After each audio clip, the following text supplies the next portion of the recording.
अमेरिकी संसद में ग्रीनलैंड पर कब्जे को लेकर एक बिल पेश कर दिया गया। रिपब्लिकन सांसद रैंडी फाइन ने ग्रीनलैंड को अमेरिकी राज्य बनाने के लिए कानूनी बिल पेश किया, तो ग्रीनलैंड के राजनीतिक दलों और स्थानीय लोगों का दो टूक कहना है कि किसी भी कीमत पर इस अमेरिका के सामने हम नहीं झुकेंगे।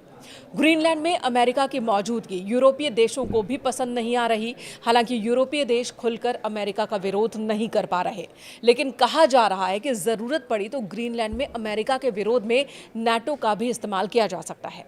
ग्रीनलैंड ने भारत समेत कई देशों से मदद भी मांगी है। तो क्या होने वाला है ग्रीनलैंड में? क्या वेनेजुएला की तरह ही ग्रीनलैंड की व्यवस्था पर भी अमेरिका का आधिपत्य हो जाएगा? आखिर ट्रंप ग्रीनलैंड को लेकर इतने आक्रामक क्यों हो रहे हैं? क्या सिर्फ अमेरिका की सुरक्षा इसकी वजह है या फिर ग्रीनलैंड में छिपा खनिज संसाधनों का भंडार? नमस्कार, मैं हूं आपके साथ मेनका चौधरी और आप देख रहे हैं न्यूज़ 18 का डिजिटल प्लेटफॉर्म। बात करते हैं अमेरिका और ग्रीनलैंड के बीच ताज़ा तनातनी की।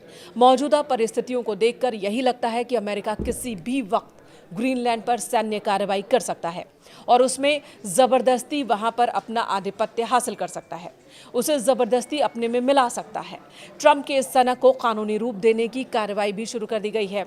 ट्रंप की पार्टी रिपब्लिकन के सांसद रैंडी फाइन ने औपचारिक रूप से Greenland annexation and statehood act पेश कर दिया। इस बिल का उद्देश्य है ट्रंप सरकार को ग्रीनलैंड पर कब्जा करने और अंततः उसे अमेरिकी राज्य का दर्जा देने के लिए कानूनी अधिकार देना।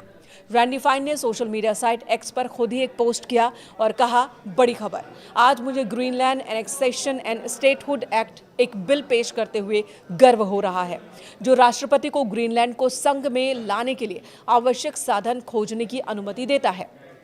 उन्होंने आगे कहा कि अमेरिका के विरोधी आर्कटिक में पैर जमाने की कोशिश कर रहे हैं और हम ऐसा नहीं होने दे सकते। अमेरिका की ओर से बार बार कहा जा रहा है कि ग्रीनलैंड के दूसरी छोर पर रूस और चीन अपनी मौजूदगी मजबूत कर रहे हैं और अगर अमेरिका ने ग्रीनलैंड पर कब्जा नहीं किया तो रूस या फिर चीन उस पर कब्जा कर सकते हैं, जो अमेरिका की सुरक्षा के लिए ठीक नहीं। इसलिए ग्रीनलैंड पर आधिपत्य अमेरिका के लिए जरूरी है। अमेरिका की ओर से ग्रीनलैंड के लोगों को पैसे देने की भी बात कही जा रही है, पेशकश की जा रही है। साथ ही ये दावा भी कि ग्रीनलैंड के लोग अमेरिकी नागरिक बनना पसंद करेंगे। लेकिन वहीं ग्रीनलैंड के लोग क्या कह रहे हैं? वहाँ हलचल मची है।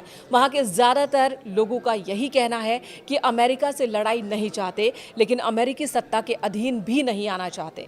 फिलहाल ग्रीनलैंड डेनमार्क का अर्ध स्वायत्त हिस्सा है, जहां रक्षा और विदेश नीति डेनमार्क के नियंत्रण में है। यहाँ के लोग डेनमार्क से भी आज़ादी चाहते हैं, लेकिन अमेरिका के अधीन नहीं आना चाहते। ग्रीनलैंड के राजनीतिक दलों ने भी ऐसा ऐलान कर दिया है कि वे अमेरिकी जिद के आगे नहीं झुकेंगे और जरूरत पड़ी तो अमेरिकी सेना का सामना करेंगे। आपको बता दें, भौगोलिक रूप से ग्रीनलैंड उत्तरी अमेरिका के बेहद करीब है, जबकि उस पर आंशिक आधिपत्य डेनमार्क का है, जो उससे समुद्र से जुड़ा है। ग्रीनलैंड की जमीन पर पहले से ही अमेरिकी सेना का बेस मौजूद है, जबकि उसके दूसरी समुद्री छोर पर रूस और चीन की मौजूदगी है। ग्रीनलैंड की आबादी महज 50,000 की है। इनकी सुरक्षा की बात अमेरिका कर रहा है, लेकिन जानकारों की माने तो अमेरिका की नजर ग्रीनलैंड में मौजूद प्राकृतिक खनिज संसाधनों के भंडार पर है, जिसके लिए अमेरिका किसी भी हद तक जाने के लिए तैयार है। सुरक्षा की बात महज दिखावा है। फिलहाल डेनमार्क और ग्रीनलैंड ने साफ कर दिया है कि द्वीप बिकने वाला नहीं।